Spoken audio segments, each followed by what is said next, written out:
Shalom, selamat siang saudaraku sekalian dimanapun berada. Selamat berjumpa kembali dalam ibadah Sabtu bersama GKRHI Jemaat El Shaddai. Mari saudaraku, sebelum kita terima kebenaran firman Tuhan siang hari ini, mari kita satukan hati kita berdoa. Bapa yang di surga, Bapa di dalam nama Tuhan Yesus Kristus, kami sungguh mengucap syukur kepadamu untuk waktu yang baik siang hari ini. Kalau kau masih izinkan kami untuk bisa bersama-sama beribadah kepadamu, untuk bisa berkumpul juga memuji menyembahmu Tuhan. Biarlah benar-benar apapun yang kami bawa ini Tuhan, benar-benar bisa naik sampai ke hadapanmu Tuhan. Benar-benar bisa menjadi persembahan yang harum di hadapanmu Tuhan. Curahkan Roh Kudus-Mu lebih lagi atas setiap kami Tuhan. Kau yang mengurapi setiap tempat kami beribadah Tuhan. Kau juga yang mengurapi hamba-Mu secara pribadi yang kami menyampaikan dan firman-Mu. Supaya benar-benar setiap firman yang disampaikan benar-benar yang berasal daripada-Mu. Semua sia-sia yang tidak berguna, yang tidak benar, tidak kudus, semua ditolak, dipatahkan kuasa dalam nama Yesus. Urapi juga Tuhan Yesus setiap jemaat-Mu yang beribadah siang hari ini Tuhan. Urapi Tuhan Yesus untuk bisa menerima kebenaran yang daripada-Mu Tuhan. Dan segala bentuk pekerjaan iblis, apapun namanya bentuknya, yang ingin menghambat, menghalangi penyampaian kebenaran firman Tuhan siang hari ini, yang membuat jemaat-Mu tidak bisa mengerti, tidak bisa menerima setiap firman yang disampaikan. Semua diikat, dipatahkan kuasa di dalam nama Tuhan Yesus. Terima kasih Bapa, terima kasih Tuhan Yesus dalam nama Yesus. Berbicaralah melalui hamba-Mu siang hari ini. Dalam nama Yesus kami mau sambut firman-Mu. Haleluya. Amin. Ya, sekali lagi shalom, selamat siang saudaraku sekalian. Siang hari ini kita akan membuka kebenaran firman Tuhan dari Injil Yakobus 5, dari ayatnya yang ke-12 sampai ke-20. Saya akan bacakan untuk saudaraku sekalian. Judulnya mengenai sumpah dan doa untuk orang sakit. Tetapi yang terutama saudara-saudara, janganlah kamu bersumpah demi sorga maupun demi bumi atau demi sesuatu yang lain. Jika ya, hendaklah kamu katakan ya, jika tidak, hendaklah kamu katakan tidak, supaya kamu jangan kena hukuman. Kalau ada seorang di antara kamu yang menderita, baiklah ia berdoa. Kalau ada seorang yang bergembira, baiklah ia menyanyi. Kalau ada seorang di antara kamu yang sakit, baiklah ia memanggil para penatua jemaat, supaya mereka mendoakan dia serta mengolesnya dengan minyak dalam nama Tuhan. Dan doa yang lahir dari iman akan menyelamatkan orang sakit itu, dan Tuhan akan membangunkan dia, dan jika ia telah berbuat dosa, maka dosanya itu akan diampuni. Karena itu hendaklah kamu saling mengaku dosamu, dan saling mendoakan supaya kamu sembuh. Doa orang yang benar bila dengan yakin didoakan sangat besar kuasanya. Elia adalah manusia biasa sama seperti kita, dan ia telah bersungguh-sungguh berdoa supaya hujan jangan turun, dan hujan pun tidak turun di bumi selama 3 tahun dan 6 bulan. Lalu ia berdoa pula dan langit menurunkan hujan dan bumi pun mengeluarkan buahnya. Saudara-saudaraku, jika ada di antara kamu yang menyimpang dari kebenaran dan ada seorang yang membuat dia berbalik, ketahuilah bahwa barang siapa membuat orang berdosa berbalik dari jalan yang sesat, ia akan menyelamatkan jiwa orang itu dari maut dan menutupi banyak dosa. Ya, mungkin kalau dilihat dari firman Tuhan siang hari ini, mungkin firman ini yang sudah cukup sering didengar, yang sudah mungkin sering kita terima dari ibadah-ibadah gitu saudaraku. Tapi hari ini, siang hari ini, Tuhan mengingatkan kita kembali gitu, bahwa ketika kita berdoa, itu ada kuasa yang besar yang kita bisa terima dari doa-doa yang kita naikkan. Mungkin banyak orang yang merasa doa itu menjemukan, doa itu sepertinya lama, seperti tidak ada kuasanya. Dan siang hari ini saudaraku, kita pelajari bahwa kenapa doa itu sepertinya tidak ada jawaban. Kenapa doa itu sepertinya lama gitu. Dan kita mau pelajari siang hari ini ya saudaraku, dari firman Tuhan siang hari ini. Saya akan bacakan di ayat yang ke-12 saudaraku. Tetapi yang terutama saudara-saudara, janganlah kamu bersumpah demi sorga maupun demi bumi atau demi sesuatu yang lain. Jika ya, hendaklah kamu katakan ya, jika tidak, hendaklah kamu katakan tidak, supaya kamu jangan kena hukuman. Nah, di sini ada yang pertama ya saudaraku, bahwa ketika kita mau doa kita itu penuh kuasa, ya, ketika kita mau doa kita itu bisa mengubah, gitu ya, bisa mengubah dari yang tidak baik menjadi baik, gitu. Ini nomor satu yang kita harus tahu saudaraku, bahwa di sini dikatakan jika ya katakan ya, jika tidak katakan tidak. Artinya kita harus berkuasa penuh atas lidah bibir mulut kita. Ini yang pertama gitu.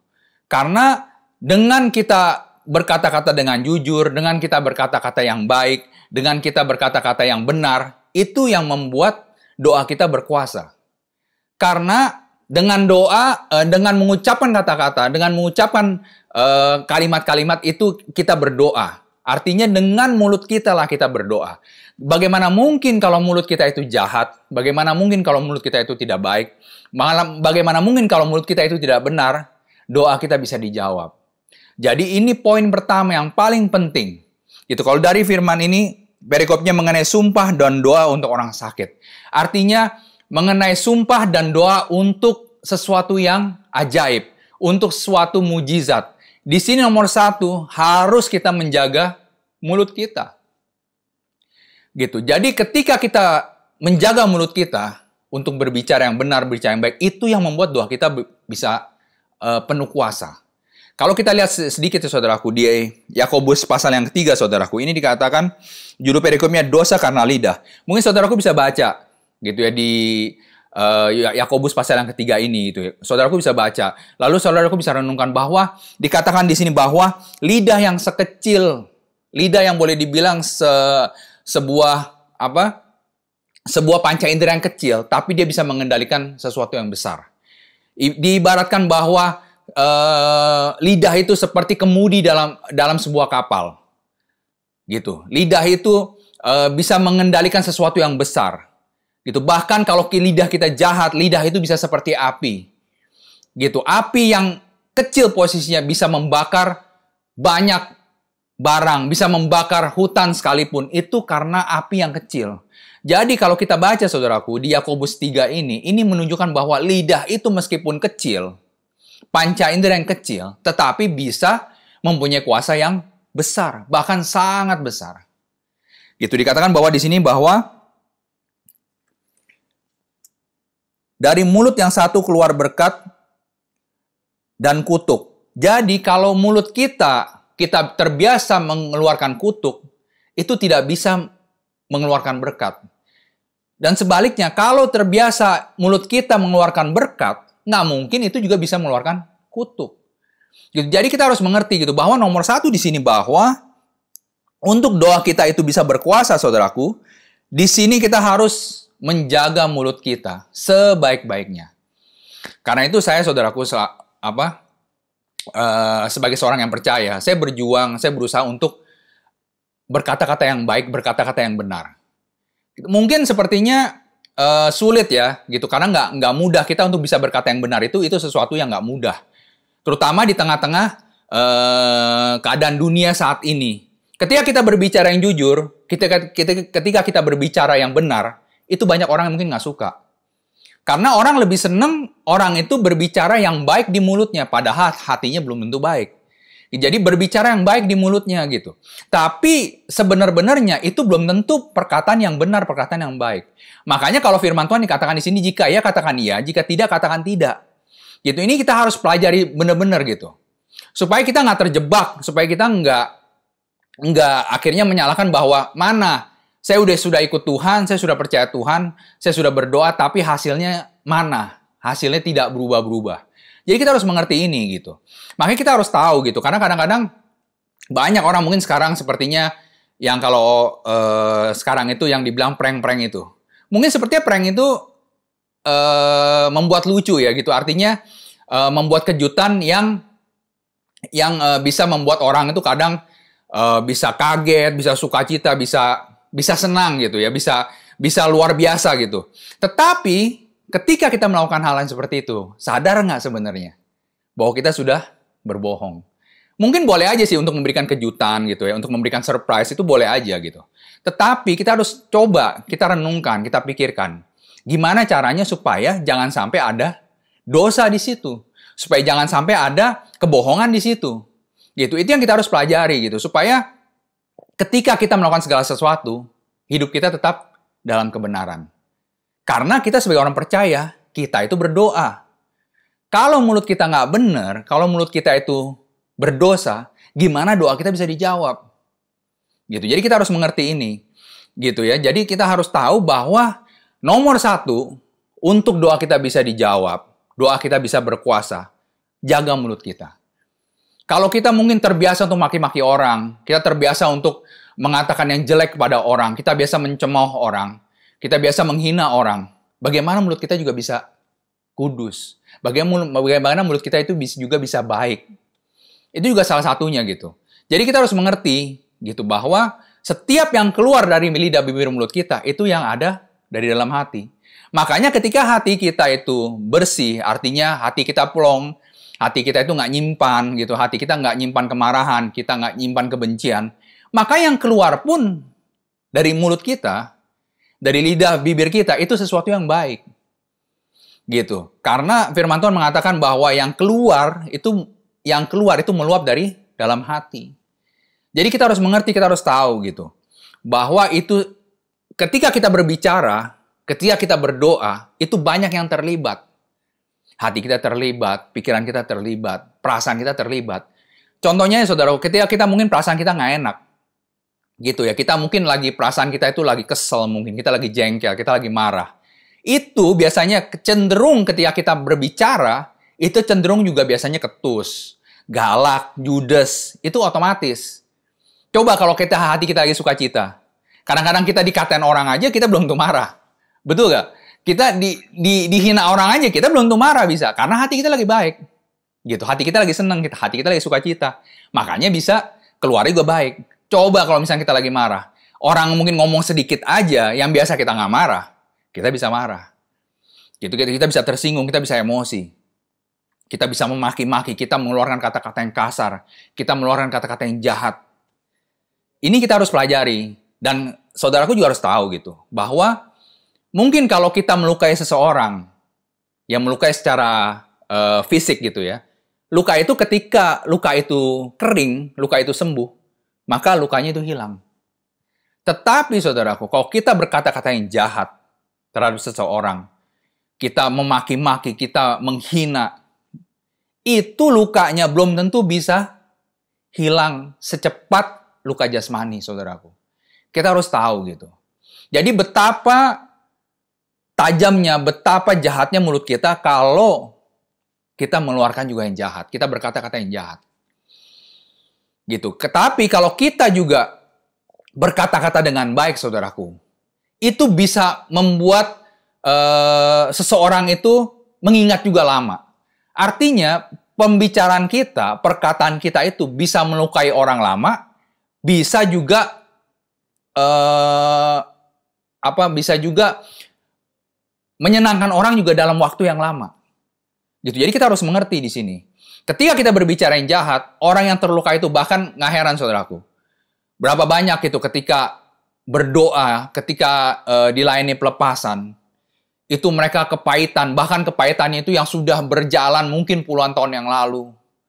Tetapi perkataan orang itu tetap diingat. Tetap diingat bahwa perkataan itu ada sesuatu yang menyakitkan buat dia gitu, buat seseorang. Dan itu bisa berlangsung segitu lamanya. Tetapi kalau perkataan yang baik yang kita katakan sama juga. Orang itu bisa mengingat, oh iya dulu dia pernah berkata seperti ini. Bahkan itu juga bisa diingat sampai berpuluh-puluh tahun. Itu yang membuat tuh perkataan yang baik bisa merusak segitu lamanya. Kalau perkataan yang baik bisa menyenangkan segitu lamanya, tapi perkataan yang jahat bisa melukai juga selamanya. Itu. Jadi kita harus mengerti, kita harus belajar benar-benar menguasai lidah, bibir, mulut kita. Nah, apalagi kalau misalkan sedang menjalani masa-masa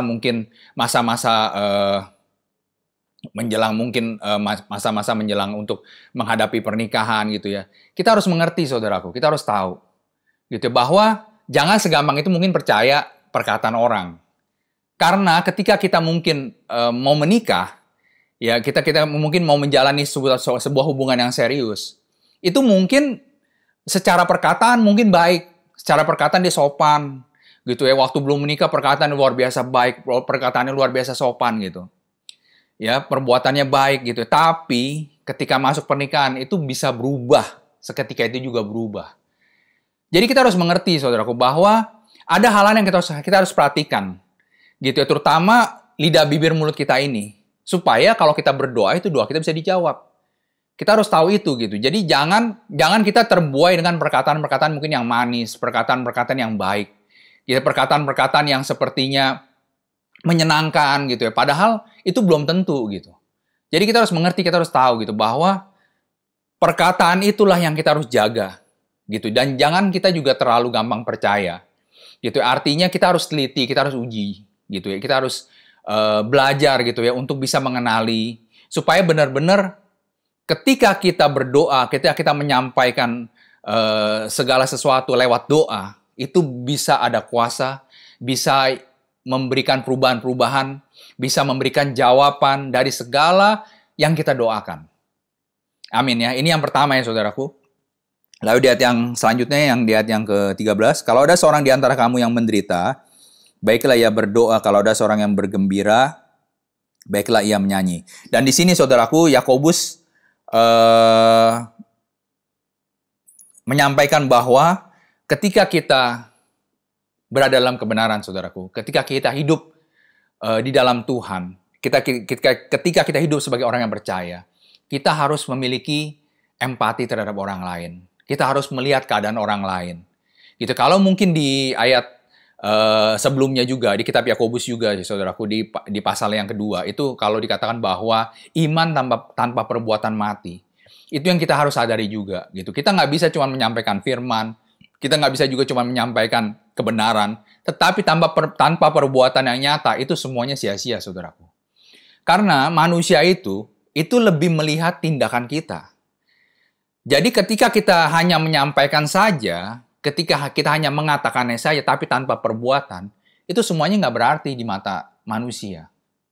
Makanya di sini dikatakan bahwa kalau dia seorang di antara kamu yang menderita, baiklah ya berdoa.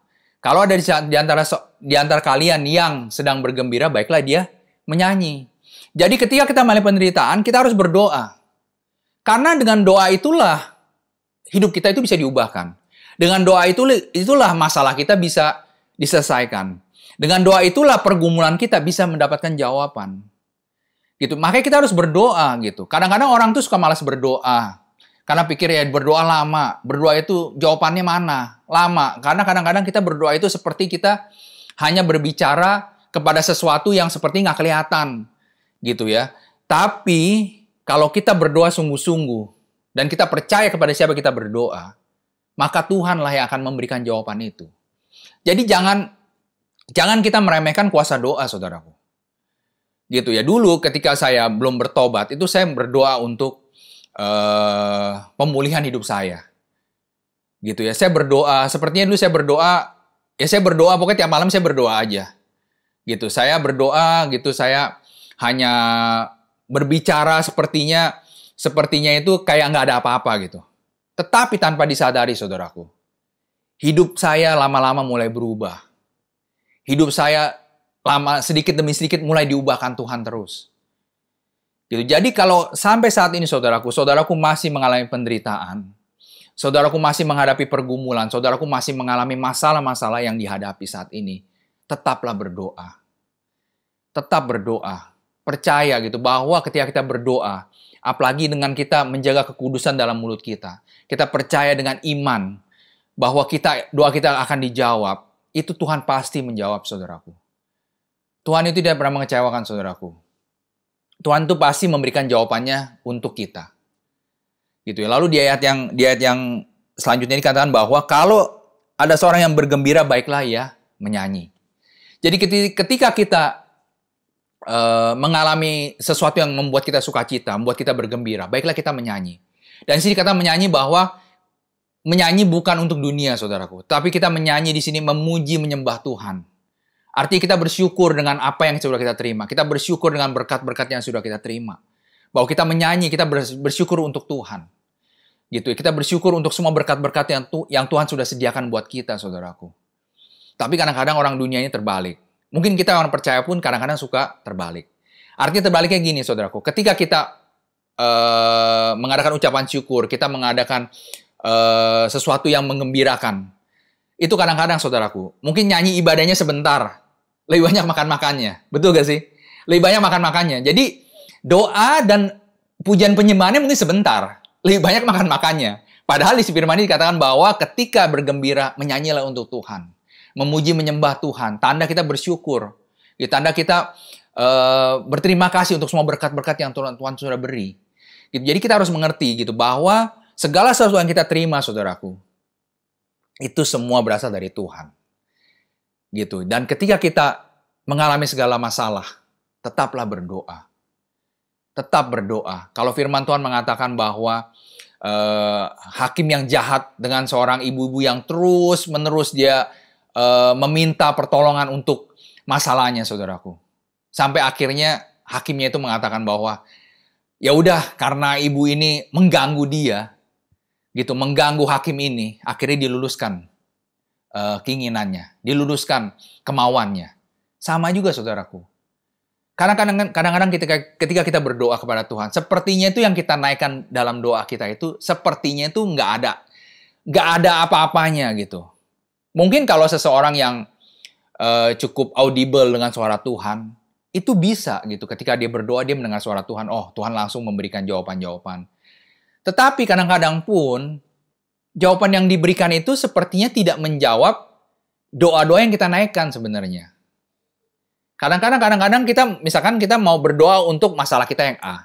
Tapi malahan Tuhan menjawabnya itu kadang-kadang dengan jawaban yang masalah kita yang B misalkan. Sebenarnya secara yang kita dengar mungkin, secara kita tahu, mungkin itu bukan jawaban. Tapi percaya nggak saudaraku, kalau Tuhan memberikan jawabannya misalkan yang B tadi, itu sebenarnya jalannya ke A juga. Cuman mungkin jalannya tuh lewat jalan yang berbeda. Karena kita sebagai manusia, saudaraku, kita kadang-kadang kita berpikir begini, kalau kita punya masalah A, berarti jalannya harus lewat jalan A. Itu baru masalahnya itu bisa terselesaikan. Tetapi, saudaraku, Tuhan itu berbeda. Ketika kita punya masalah A, Tuhan bilang jalannya lewat jalan B. Padahal nanti ujungnya itu ke A juga sebenarnya. Gitu. Jadi kita ini harus mengerti, kita harus tahu gitu, saudaraku, bahwa Tuhan itu punya berbagai macam cara, bahkan beribu-ribu cara untuk memberikan pertolongan untuk kita. Mempunyai bermacam-macam cara untuk memberikan jawaban atas pergumulan kita, jawaban atas permasalahan doa-doa kita, saudaraku. Ya, jadi kadang-kadang kita sebagai manusia ini kita terbatas sekali, saudaraku. Kita terbatas dalam pikiran, kita terbatas dalam perasaan, kita terbatas dalam pandangan mata kita yang kita lihat. Gitu. Kita nggak mengerti bahwa Tuhan itu punya berbagai cara untuk memberikan jawaban atas doa-doa kita. Jadi kalau kita mengalami penderitaan, saudaraku, tetap berdoa. Ketika kita mengalami sukacita, kita mengalami sesuatu yang menggembirakan, juga kita tetap memuji menyembah Tuhan. Karena Tuhan itulah sumber segala sesuatu. Lalu di ayat yang selanjutnya, saudaraku, ayat 14, kalau ada seorang di antara kamu yang sakit, baiklah ia memanggil para penatua jemaat, supaya mereka mendoakan dia serta mengolesnya dengan minyak dalam nama Tuhan. Dan doa yang lahir dari iman akan menyelamatkan orang sakit itu, dan Tuhan akan membangunkan dia. Dan jika ia telah berbuat dosa, maka dosanya itu akan diampuni. Nah, di ayat selanjutnya, saudaraku, bahwa ketika kita mengalami segala sesuatu, saudaraku, kalau di sini dikatakan bahwa kalau ada seorang di antara kamu yang sakit. Nah, kalau sakit ini kan bisa sakit jasmani, bisa sakit secara mental, bisa secara psikis, bisa. Gitu ya. Jadi sakit secara ekonomi bisa. Betul nggak, saudaraku? Banyak kalau dibilang sakit ini sebenarnya nggak terbatas. Banyak gitu yang dibilang sakit itu banyak. Ya bisa juga hati kita sakit. Gitu kan? Banyak gitu. Jadi kalau di sini katakan bahwa ketika di antara kamu yang sakit, baiklah ia memanggil para penatua jemaat supaya mereka mengolesnya dengan minyak dalam nama Tuhan. Jadi kalau di sini mungkin kalau dibilang penatua jemaat dalam masa itu mungkin sekarang ini ya bisa dibilang hamba Tuhan ya, bisa dibilang seorang pendeta gitu ya. Jadi ketika kita mengalami segala sesuatu, cobalah terbuka dengan hamba Tuhan. Cobalah berbicara dengan hamba Tuhan. Gitu supaya hamba Tuhan itu bisa berdoa, bisa mendoakan. Gitu ya, bisa mendoakan lalu dengan minyak. Gitu ya. Kalau minyak itu kan bicara minyak urapan, minyak yang ada kuasa. Minyak yang ada kuasa Tuhan di dalamnya. Gitu. Jadi ketika berdoa itu supaya ada jalan keluar, supaya bisa berdoa. Tapi di sini memang dibutuhkan keterbukaan. Ya, dibutuhkan dibutuhkan keterbukaan, saudaraku, untuk bisa menyampaikan. Karena kadang-kadang banyak orang, saudaraku ya, itu nggak mau terbuka dengan hamba Tuhan. Gitu ya, merasa bisa sendiri, gitu ya, merasa bisa, ya ini persoalan saya harus doakan sendiri, gitu ya. Kadang-kadang kita nggak bisa, saudaraku, seperti itu. Karena ada sesuatu yang memang kita perlu bantuan dari orang lain. Contohnya, saudaraku, kalau kita terbelenggu, saudaraku, kita terbelenggu dengan sebuah dosa, sebuah masalah yang mengikat. Nah, kalau posisi kita aja terikat, saudaraku, posisi kita aja terbelenggu, gimana kita bisa melepaskan diri? Kalau tangan kita terikat seperti ini, saudaraku, tangan kita terikat seperti ini, gimana kita bisa melepaskan diri? Orang tangan kita aja terikat.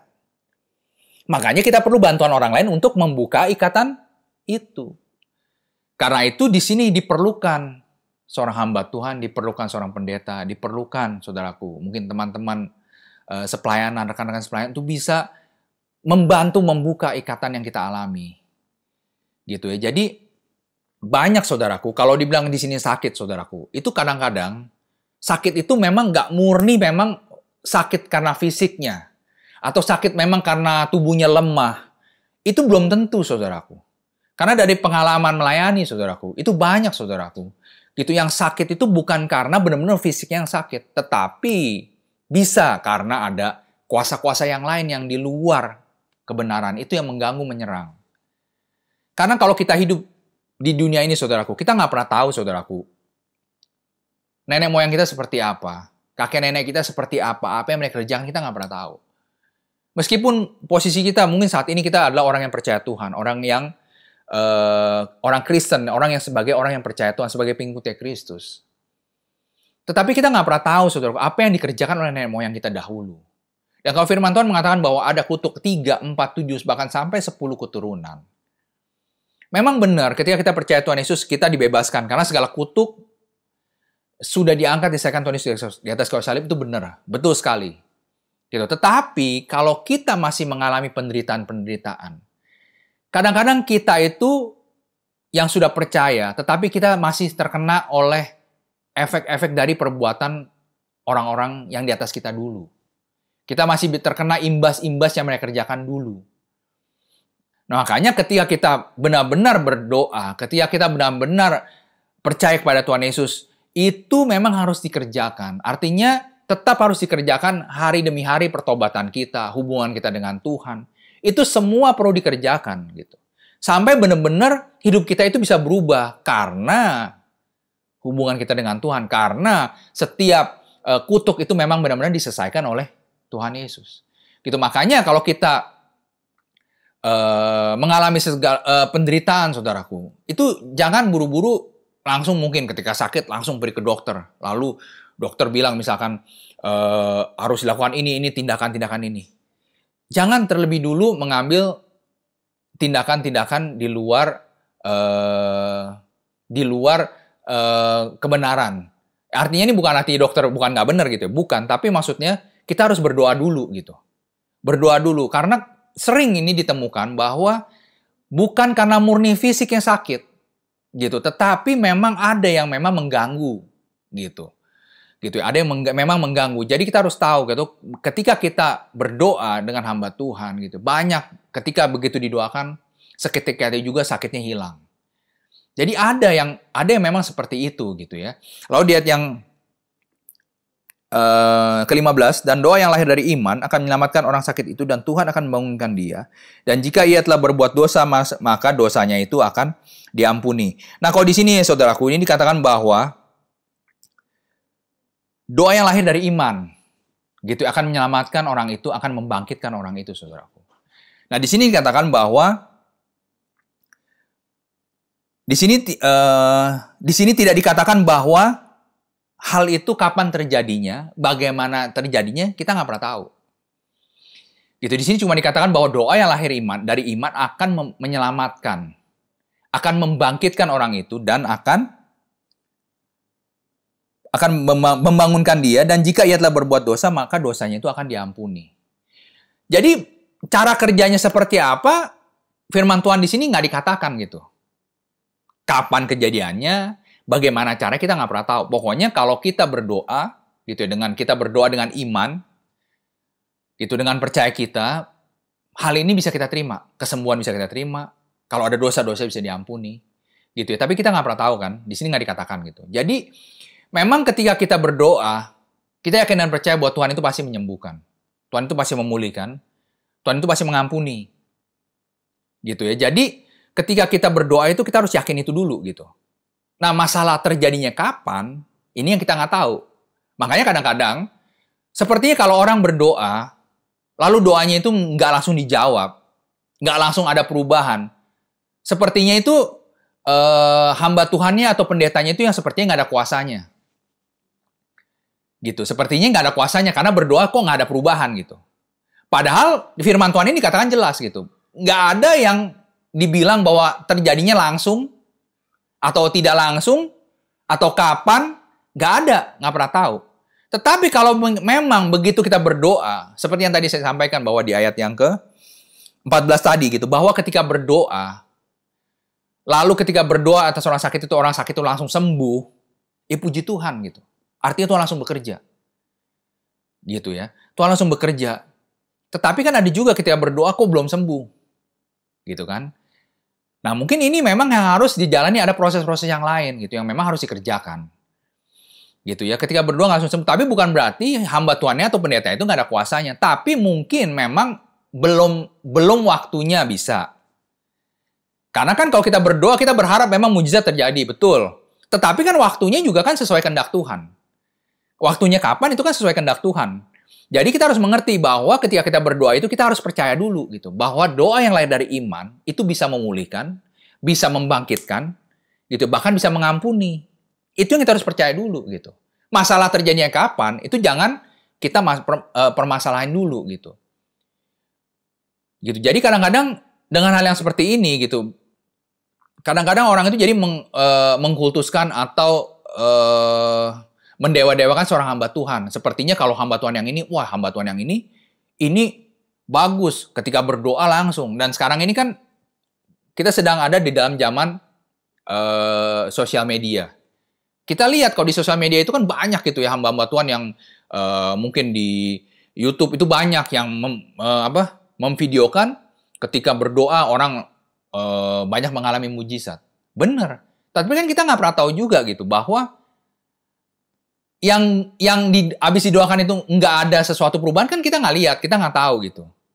Makanya kita harus tahu gitu bahwa ketika kita berdoa kepada Tuhan, itu Tuhan bekerja menurut caranya.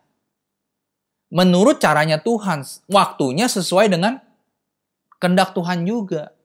Yang penting kita berdoa, kita percaya, kita beriman bahwa Tuhan Yesus pasti menyembuhkan. Nah, kapan waktunya kita nggak pernah tahu gitu. Kadang-kadang ya itu dia kayak tadi saya bilang, orang itu jadi sepertinya itu kalau hamba Tuhan yang ini, wah ini pasti sembuh.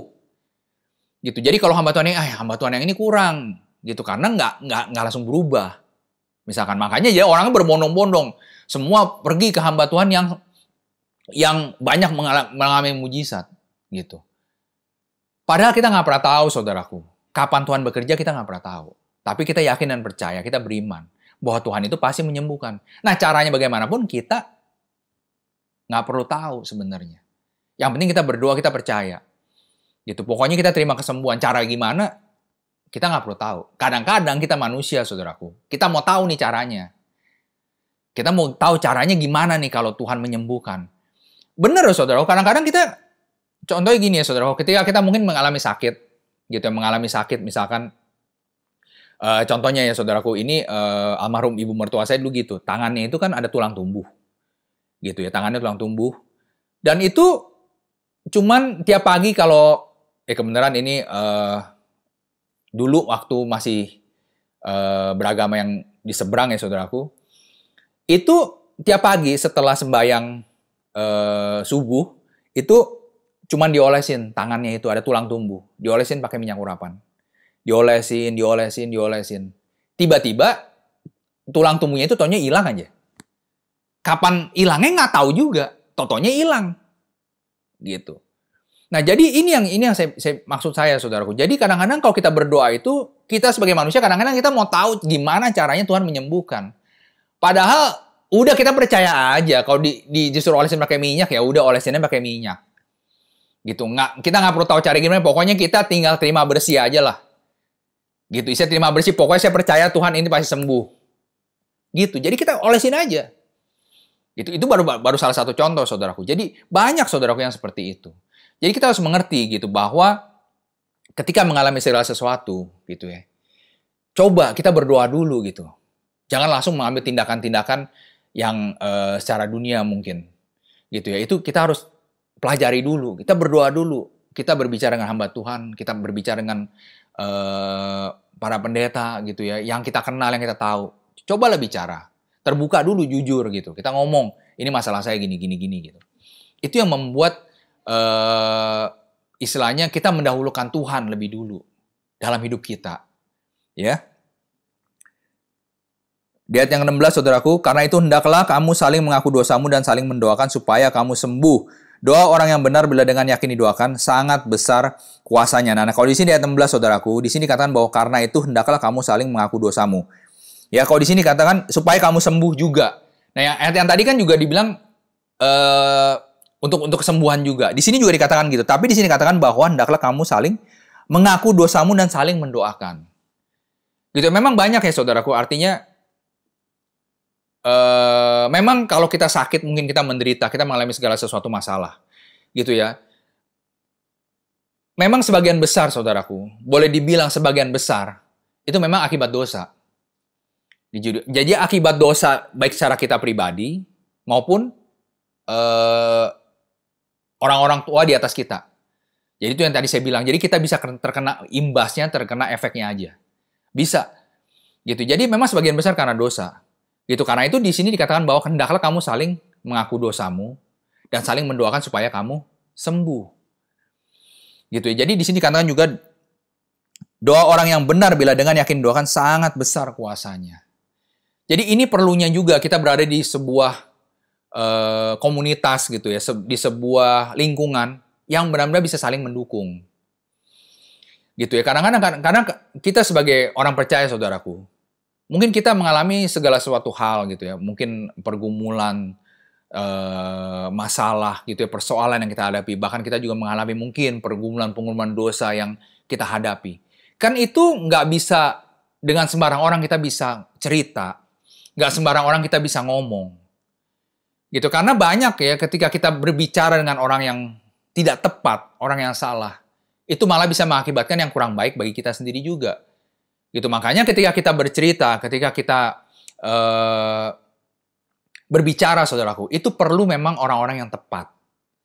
Gitu ya, supaya memang ketika kita berbicara, itu kita menjadi, mendapatkan dukungan, gitu, yang bisa memperbaiki hidup kita. Gitu ya, makanya di sini katakan bahwa cobalah, gitu, istilahnya kita cari lingkungan, cari komunitas yang benar-benar bisa membangun hidup kita gitu. Karena kalau di sini dikatakan bahwa hendaklah kamu saling mendoakan, hendaklah kamu saling mengaku dosamu. Artinya setiap kita itu pernah berbuat dosa. Setiap kita itu melakukan dosa yang sama gitu. Cuma beda model aja, tapi kita sama-sama berbuat dosa. Gitu. Jadi kita ini harus mengerti gitu bahwa kita sebenarnya semua orang berdosa. Karena itu ketika kita berbicara, kita menyampaikan pergumulan kita, saudaraku. Dengan itulah gitu kita bisa mendapat dukungan. Kita bisa saling mendoakan. Supaya apa yang kita alami, apa yang kita hadapi ini benar-benar bisa menemukan jalan keluar. Nah, kadang-kadang orang, saudaraku, itu ketika mungkin dia menyimpan sebuah dosa yang ketika itu diceritakan, ketika itu diakui, itu menjadi sebuah aib yang memalukan. Makanya banyak orang itu ketika dia menyimpan aib tersebut, saudaraku, itu dosa itu malah menggerogoti terus-menerus hidupnya. Gitu. Jadi hidupnya itu terus-menerus digerogoti. Nah, tetapi ketika dia mungkin menyampaikan, ketika dia mengaku, tolong gitu, saya tuh mempunyai pergumulan dosa yang ini, dan ini dosa ini benar-benar sulit untuk bisa dikalahkan. Nah, disitulah gitu. Jadi kita mendapatkan dukungan doa dari teman-teman yang ada di sekitar kita. Gitu, mendapatkan dukungan dari para hamba Tuhan gitu yang ada di sekitar kita, yang membuat pada akhirnya kita mampu memenangkan dosa, menang atas dosa itu. Gitu. Jadi ini kita perlu tahu gitu. Makanya disini katakan bahwa hendaklah gitu kamu saling mengaku dosa dan saling mendoakan. Gitu ya, kita harus mengerti supaya kita benar-benar mempunyai lingkungan, komunitas yang benar-benar bisa membangun hidup kita, bisa memberkati hidup kita, saudaraku. Dan di ayat yang ini kan dikatakan, di ayat yang B-nya dikatakan bahwa doa orang yang benar bila dengan yakin doakan sangat besar kuasanya. Gitu. Jadi ketika kita dalam kebenaran, makanya kenapa tadi orang berdosa itu harus didoakan, harus diakui, supaya kebenaran itu sudah ada. Makanya ketika kebenaran itu ada, sudah tidak ada dosa lagi, kebenaran itu ada, makanya itu doanya menjadi besar kuasanya. Karena memang sudah dalam kebenaran, sudah tidak dalam dosa lagi. Gitu. Nah, firman Tuhan kan bahwa sesungguhnya bukan tangan Tuhan yang kurang panjang untuk menyelamatkan. Bukan telinga Tuhan yang kurang tajam untuk mendengar. Tetapi dosa kita lah yang menjadi penghambat doa-doa kita. Itulah yang benar-benar menghambat. Makanya ketika kita mengaku dosa, kalau kita didoakan, Tuhan itu setia dan adil, Tuhan itu mengampuni. Makanya ketika kita mengaku dosa, maka doa kita menjadi besar kuasanya. Karena sudah tidak ada lagi dosa, tidak ada lagi penghalang, penghambat kita untuk berhubungan dengan Tuhan. Gitu, makanya menjadi doa yang berkuasa. Nah, coba saudaraku, kalau kita pertahankan hidup seperti itu terus, gimana doa-doa kita, saudaraku? Luar biasa kan? Pasti luar biasa. Nggak mungkin gitu. Dengan kita hidup dalam kebenaran, doa-doa kita nggak dijawab, itu nggak mungkin. Gitu. Jadi ini yang kita harus mengerti juga ya, saudaraku. Lalu lihat yang ke-17 ya, saudaraku. Elia adalah manusia biasa sama seperti kita, dan ia telah bersungguh-sungguh berdoa supaya hujan jangan turun, dan hujan pun tidak turun di bumi selama 3 tahun dan 6 bulan. Lalu ia berdoa pula, dan langit menurunkan hujan, dan bumi pun mengeluarkan buahnya. Kalau di ayat yang ke-17 ini, saudaraku, ini dikatakan bahwa Elia adalah manusia biasa sama seperti kita. Gitu. Tetapi ketika dia berdoa, kuasanya luar biasa. Mungkin saudaraku bisa baca ya, saudaraku, di 1 Raja ayat 19. Itu saudaraku bisa baca bahwa Elia itu benar-benar manusia biasa. Gitu. Artinya dia juga mengalami depresi, dia juga mengalami stres ketika dia mau dibunuh. Itu dia mengalami stres dan dia minta mati sama Tuhan. Apa bedanya dengan kita, saudaraku? Ketika kita menghadapi segala sesuatu, mungkin kita juga stres. Mungkin kita juga depresi dengan keadaan yang kita hadapi. Kita depresi dengan kesulitan-kesulitan yang kita alami. Sama aja. Gitu. Tetapi di sini katakan bahwa ia sungguh-sungguh berdoa dan hujan pun nggak turun. Gitu. Dan ketika dia berdoa hujan turun, hujan itu baru turun. Artinya apa, saudaraku? Sesulit apapun keadaan kita, saudaraku. Sesusah apapun yang kita hadapi. Kalau kita mau sungguh-sungguh berdoa, Tuhan masih bisa menjawab doa-doa kita. Amin. Tuhan masih sanggup untuk menjawab doa-doa kita, saudaraku. Nah, kalau di sini katakan bahwa Elia yang seorang nabi aja berdoa, gimana kita, saudaraku? Nah, apakah kita sudah menjalani kehidupan kita dengan berdoa? Apakah kita sudah rutin berdoa? Apakah kita sudah mempersiapkan waktu kita untuk berdoa? Karena kadang-kadang, saudaraku, untuk berdoa itu sepertinya gampang. Tetapi banyak orang itu yang susah untuk berdoa. Bahkan mungkin mereka berdoa hanya seminggu sekali. Itu pun ketika di gereja. Ketika datang ke gereja, mereka berdoa. Selebihnya mereka nggak berdoa. Karena mungkin banyak gitu ya, kalau merasa bahwa ketika berdoa, itu menjadi seperti membuang-buang waktu. Jadi sepertinya kalau berdoa itu buang-buang waktu yang harusnya mungkin bisa bekerja, langsung berusaha, gitu ya, langsung buka toko misalkan, yang bisa mendapatkan uang. Jadi berdoa itu seperti sesuatu yang sulit. Padahal, saudaraku, ketika kita menjadi seorang yang percaya, ketika kita disebut Kristen sebagai pengikut Kristus, harusnya doa itu sudah menjadi bagian dari hidup kita. Bukan menjadi sesuatu yang langka dalam hidup kita. Tetapi itu memang sudah hidup hari-hari sebagai orang yang percaya. Itu sebagai tanda juga bahwa kita itu yang percaya kepada Tuhan, percaya kepada Yesus, itu mengandalkan segala sesuatu kepada Tuhan. Kita nggak lagi berjalan dengan kemampuan kita sendiri, kita nggak berjalan lagi dengan kepikiran kita sendiri. Kita nggak berjalan lagi dengan kekuatan kita sendiri, tapi kita benar-benar mengandalkan Tuhan. Itu yang menjadi tanda bahwa mengapa kita harus berdoa. Kalau Elia sebagai nabi itu tetap berdoa, saudaraku. Nah, kita juga harus berdoa. Kita harus berdoa, gitu. Serahkan semua. Sampaikan segala isi hati kita kepada Tuhan. Sampaikan, saudaraku. Makanya kadang-kadang ada juga yang bertanya, saudara, gimana sih sebenarnya cara berdoa? Gitu. Sebenarnya berdoa itu ya sampaikan aja apa yang kita rindukan, apa yang menjadi isi hati kita, sampaikan.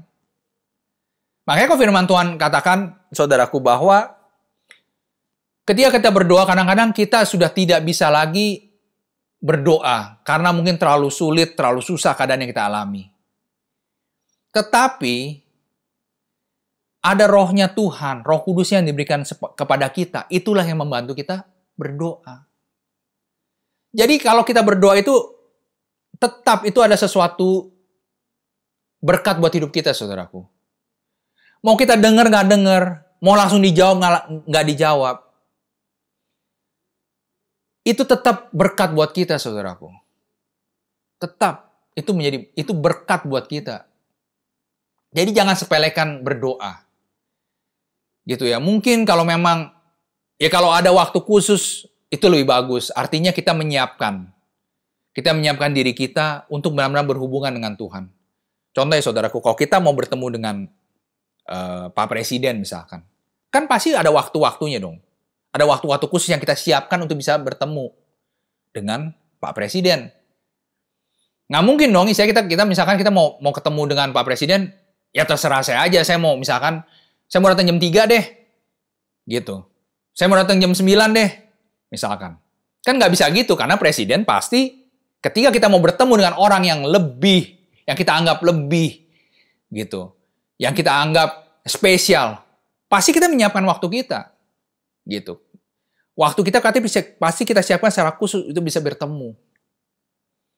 Gitu. Ada waktu khusus yang kita khususkan gitu. Nah, ketemu dengan Tuhan juga sama, saudaraku. Kita perlu mengkhususkan waktu kita. Gitu ya. Mungkin pagi 1 jam, malam mau tidur 1 jam. Gitu, kita berdoa, kita menyembah Tuhan. Kita datang kepada Tuhan, kita membaca firman-firman-Nya. Gitu. Ketika kita pagi kita berdoa, kita tanya, Tuhan, apa yang Tuhan mau hari ini? Karena kadang-kadang kita berdoa itu, saudaraku, kita hanya bilang, Tuhan, saya mau ini, saya mau ini, saya mau ini, misalkan. Saya butuh ini, saya butuh ini, saya butuh ini. Tapi pernah kita tanya? Pernahkah kita tanya, Tuhan mau apa dengan saya hari ini? Gitu. Inilah yang kita perlu bangun, saudaraku. Supaya benar-benar kita itu, ketika kita berdoa, itu sepertinya ada sesuatu memang yang bisa mengubah hidup kita, saudaraku. Gitu. Jadi bukan sekedar, makanya ini dia gitu, kalau orang itu berdoa itu sepertinya juga cuman bukan asal-asalan ya, tapi seperti kurang sungguh-sungguh lah. Gitu ya. Itu seperti kurang sungguh-sungguh. Itu sepertinya memang membuat jenuh, membuat bosen. Tetapi coba gitu, kalau kita sungguh-sungguh berdoa, kita tanya Tuhan, ya saudara, kita membangun hubungan pribadi dengan Tuhan. Itu pasti ada sesuatu yang berbeda, nggak mungkin enggak. Pasti ada. Gitu. Pasti ada. Dan ketika kita semakin dekat, itulah yang membuat hidup kita berubah, hidup kita diberkati. Gitu. Jadi kita coba gitu, jalankan gitu. Kalau Elia aja yang seorang nabi berdoa, ya kita harus berdoa juga. Kita sebagai manusia biasa, saudaraku, kita harus berdoa. Bahkan di sini kata Elia adalah manusia biasa, sama seperti kita. Ya, orang yang juga stres, orang yang juga mengalami putus asa, lalu minta mati, sama kan? Gitu. Mungkin ada gitu yang sama dengan seperti itu. Yang posisi saat ini mungkin sama. Udahlah Tuhan, saya mau mati aja. Ini terlalu sulit gitu. Terlalu susah.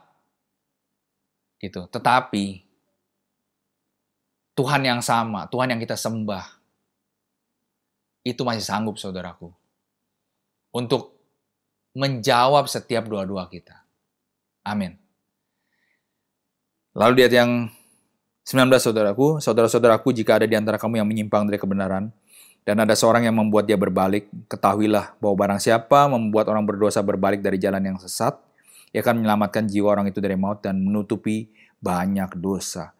Nah ini saudaraku, kondisi dikatakan bahwa jika ada di antara kamu yang menyimpang dari kebenaran, gitu, dan ada seorang yang membuat dia berbalik, gitu, dari jalan yang sesat. Itu merupakan berkat yang luar biasa. Karena inilah sebenarnya saudaraku, tujuan Tuhan atas setiap kita orang percaya. Inilah tujuan Tuhan gitu, supaya banyak orang berbalik dari kesesatan. Supaya orang kembali kepada kebenaran. Gitu. Ini yang kita harus mengerti. Gitu. Bahwa tujuan dari setiap doa-doa kita, saudaraku. Tujuan hidup kita secara benar. Tujuan hidup kita baik. Ini sebenarnya. Untuk membuat banyak orang berbalik. Ya boleh dikatakan bahwa ia akan menyelamatkan jiwa orang itu dari maut dan menutupi banyak dosa. Gitu, kita harus mengerti bahwa inilah tujuan utama Tuhan atas setiap kita yang mau percaya. Dan dikatakan bahwa menutupi banyak dosa. Artinya, ketika orang itu berbalik, saudaraku, itu dosa-dosanya semua diampuni. Ketika dia bertobat, semua dosa-dosanya diampuni. Itulah yang membuat surga bersorak-sorai. Itulah yang membuat malaikat bersorak-sorai. Itulah yang membuat Tuhan sukacita ketika ada orang yang bertobat. Kalau kita tadi di atas, saudaraku, kalau kita mengalami kesembuhan, kalau kita mengalami mujizat, kalau kita mengalami pemulihan, itu baru kita yang sukacita, saudaraku. Tapi Tuhan belum sukacita. Karena yang Tuhan berikan itu untuk kita. Kita yang sukacita. Kita yang berbahagia. Kita yang bergembira. Karena kita menerima jawaban dari doa-doa kita. Kita menerima pertolongan yang dari Tuhan. Kita dipulihkan. Kita disembuhkan dari sakit. Kita dipulihkan dalam rumah tangga. Dalam hubungan antara orang tua dengan anak. Antara anak dengan mantu. Antara mertua dengan mantu maksud saya. Kita yang dipulihkan, kita yang sukacita. Tetapi saudaraku, kalau orang bertobat, berbalik dari jalan yang sesat, gitu ya, berbalik dari setiap dosa-dosanya, itu sorga baru bersorak-sorai. Tuhan baru bersorak-sorai. Itulah yang benar-benar menyenangkan hati Tuhan. Makanya ini, kenapa kita perlu menjaga hidup kita dengan baik? Kenapa kita perlu menjaga lidah bibir mulut kita dengan baik? Supaya tujuan akhirnya itu di sini. Ini tujuan akhirnya Tuhan. Gitu. Supaya kita jadi berkat. Ketika kita menyampaikan kebenaran, kita menyampaikan firman Tuhan, itu kita menyampaikan untuk keselamatan orang lain. Ketika kita menyampaikan dengan kuasa. Ketika kita berdoa dengan kuasa Tuhan. Karena manusia itu perlu itu semua. Gitu. Ketika dia melihat, ketika dia mendengar, ketika dia merasakan jamahan Tuhan, ketika dia melihat pertolongan Tuhan yang nyata dalam hidupnya, itu yang membuat dia berbalik. Makanya kita sebagai orang yang percaya, kita perlu melakukan ini semua. Gitu. Supaya benar-benar kita berdoa, doa itu benar-benar berkuasa. Gitu. Yang kita doakan juga bisa berhasil. Itu yang membuat orang bisa melihat bahwa Tuhan itu nyata. Akhirnya, tujuan akhirnya di ayat yang terakhir sini. Di ayat yang 19-20. Inilah tujuan akhirnya. Supaya orang menjadi percaya. Supaya orang bisa kembali kepada Tuhan. Supaya orang bisa meninggalkan semua dosa-dosanya. Meninggalkan jalan yang sesat. Kembali kepada Tuhan. Inilah yang Tuhan mau, saudaraku. Inilah yang membuat Tuhan itu bersukacita. Demikian firman Tuhan. Siang hari ini, saudaraku, mari kita renungkan. Kita renungkan firman Tuhan bahwa ini yang Tuhan mau, gitu. Supaya hidup kita itu bisa bermanfaat. Hidup kita itu bisa Tuhan pakai terus. Sebagai alatnya Tuhan untuk membawa banyak jiwa. Mari kita berdoa. Bapa yang di surga, Bapa dalam nama Tuhan Yesus kami sungguh mengucap syukur untuk firman-Mu Tuhan yang sudah disampaikan siang hari ini. Biarlah benar-benar setiap firman yang disampaikan siang hari ini Tuhan, benar-benar bisa diterima, bisa dimengerti, bahkan bisa dikerjakan oleh setiap jemaat-Mu yang bersama-sama beribadah siang hari ini Tuhan. Dan biarlah benar-benar firman disampaikan ini tidak pernah kembali dengan sia-sia Tuhan. Tapi akan mengerjakan dalam setiap hidup jemaat-Mu dengan sempurna. Supaya benar-benar setiap rencana-Mu Tuhan, setiap kehendak-Mu benar-benar bisa digenapi di dalam nama Tuhan Yesus. Lewat firman Tuhan yang disampaikan siang hari ini. Kami mengucap syukur Tuhan untuk kemudahan firman-Mu ini Tuhan. Dan kami juga berdoa Tuhan untuk setiap persembahan dari anak-anak-Mu. Apapun yang dipersembahkan, apapun yang dibawa Tuhan, biarlah semuanya benar-benar bisa menjadi persembahan yang harum di hadapan-Mu Tuhan. Kau berkati tangan-tangan yang sudah memberi Tuhan, Kau berkati, Kau balaskan berlipat-lipat kali ganda. Untuk mereka yang belum bisa memberi Tuhan, biarlah Kau lawat sampai mereka bisa memberi. Dan Kau juga yang memberkati Tuhan, setiap persembahan yang diberikan Tuhan, supaya benar-benar bisa dipakai, digunakan untuk memperluas, memperlebar kerajaan-Mu di muka bumi ini. Terima kasih Tuhan untuk ibadah siang hari ini Tuhan. Dan biarlah benar-benar Tuhan, lewat ibadah kami ini Tuhan, semuanya benar-benar bisa diterima di hadapan-Mu Tuhan. Dan karena kami satu iman, satu baptisan, satu Bapa, karena itu kami mau berdoa Bapa kami bersama-sama. Bapa kami yang di surga, dikuduskanlah nama-Mu, datanglah kerajaan-Mu, jadilah kehendak-Mu di bumi seperti di surga.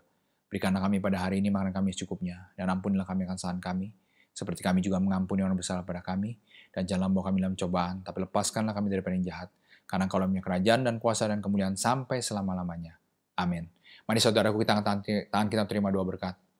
Terimalah berkat rahmat anugerah, damai sejahtera, sukacita dari Allah Bapa, dari Tuhan kita Yesus Kristus, serta penyertaan Roh Kudus-Nya yang senantiasa menjaga, menuntun, membimbing, juga melindungi hidup kita mulai dari saat ini sampai selama-lamanya. Yang percaya terimalah dan katakan amin. Ya, sekian ibadah Sabtu siang hari ini. Sampai jumpa untuk ibadah-ibadah selanjutnya. Shalom.